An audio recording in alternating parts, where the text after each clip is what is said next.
प्रिय सज्जनों, हम आपको सन 1842 की बात बता रहे हैं। 1900? अब वही 1800 नहीं, 1942 की बात बता रहे हैं, जब देश में आजादी की आग हिमालय से लेकर झुमरू तलैया तक भड़क चुकी थी। झुमरू तलैया नहीं, कन्याकुमारी। अब वही कन्याकुमारी तक फैल चुकी थी। जो उसमें आकर उसी आग में हम अपने घर बार, बीवी और छोटे नन्हे मुन्ने बाल बच्चों को छोड़कर कूद पड़े। उन्हीं दिनों देश के बड़े बड़े लीडर हमारे साथ जेल में तशरीफ लाए। वहां भी लीडरों ने एकता दिखाई और अंग्रेजों के जुल्म सब एक साथ में सहे। The whole thing is that. सिर्फ अंग्रेजों के जुल्म नहीं, बल्कि खटमलों के भी जुल्म सहे। खटमलों के भी जुल्म सहे। हाँ, जुल्म सहे। बताते हैं, एक मिनट। हाँ, जुल्म सहे, तब जाकर एक दिन हम लोगों को आजादी मिली। और वही आजादी हम लीडरों ने आप लोगों को दे दी है, जनता को दे दी है।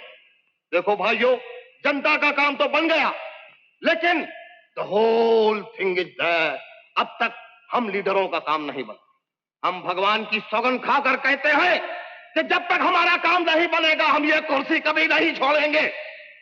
क्योंकि देश को आज भी हमारी जरूरत है। देश में आज भी कई मसले हैं। मसले नहीं, मसले। अब वही मसले नहीं, मसले हैं। देश में कड़की है, देश में शांति नहीं है। शांति का मतलब हम कोई घरवाली का नाम नहीं ले रहे हैं या कोई नौकरानी का नाम नहीं ले रहे। अरे देश में मन की शांति नहीं है। शांति नहीं है। शांति, हाँ ठीक ही तो पढ़ रहे थे हम। शांति नहीं है, कुछ भी नहीं है।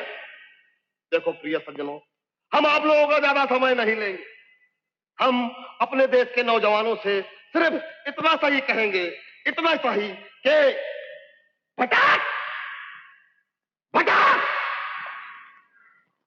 भटक न जाए अंधेरे में कारवां, देखो किनारा, देखो सफीना है, अब कहां देखो नहीं समझे? कोई नहीं समझा, कहां देखो?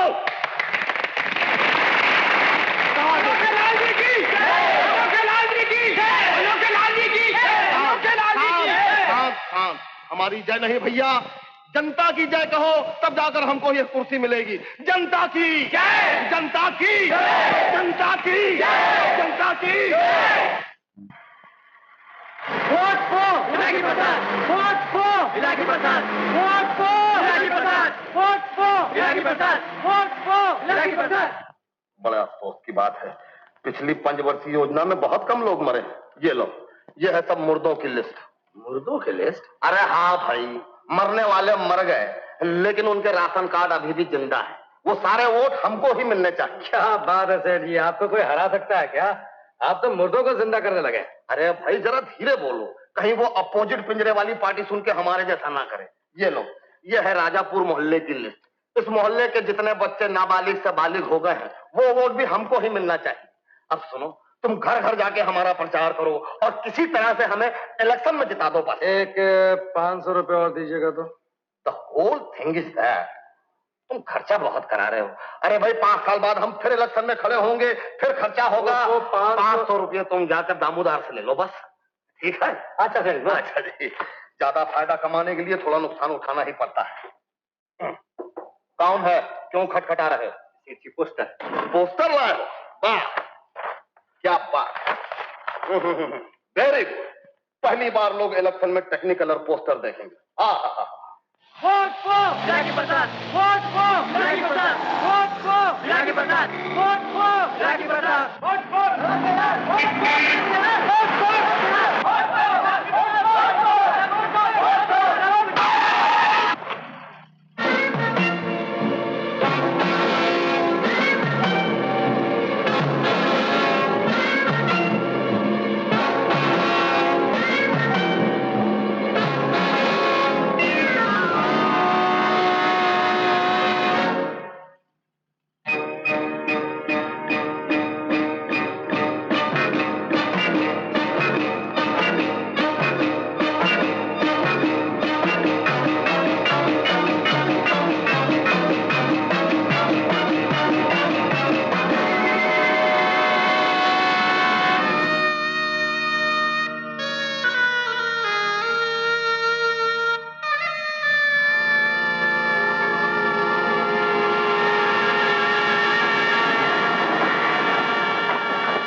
चलिए आता हूँ।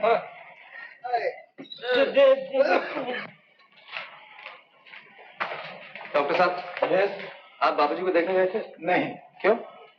वो अपना इलाज नहीं करवाना चाहते। इलाज नहीं करवाना चाहते? बचे कुचे पैसे उन्होंने अपने बेटों के लिए संभाल कर रखे हैं। वो अपने आप पर खर्चा करना नहीं चाहते। ओह, ये लीजिए, जो दवाइयाँ वगैरह चाहिए इससे ले लीजिएगा। जहां तक मैं जानता हूं तुम्हारे बाबूजी, वो तुम्हारे इस पैसे से इलाज नहीं करवाएंगे। डॉक्टर साहब, उन्हें कुछ कहने की जरूरत नहीं, आप सिर्फ इलाज कीजिए। अरे नानी माँ, अरे भाई, कहाँ हो तुम लोग? कैसे हो? नजर क्यों नहीं आते? नानी माँ इलेक्शन के दिन है, रात दिन इसी में लगे रहते हैं। अच्छा सुन बाबा, इसे तो किसी मदरसे में डाल दे। इसकी आदतें बिल्कुल खराब हो गई हैं। जब तब किसी से भीख मांगने लगता है। कुछ दिन और ठहर जाइए नानी माँ, सारा इंतजाम कर दूंगा। तो फिर हम एक काम करते हैं, तुम लोगों को तो फुर्सत नहीं है, बब्बू टीनी को लेकर हम गांव चले जाते हैं। गांव जाने को बहुत जी चाह रहा है ना नानी माँ? हाँ बेटा, कुछ दिनों से यूं लगता है जैसे हमारा वो घर आंगन बुला रहा है हमें। तो एक काम कीजिए नानी माँ, परसों इलेक्शन है, 2 दिन और रुक जाइए, मैं भी साथ चलूंगा। सच?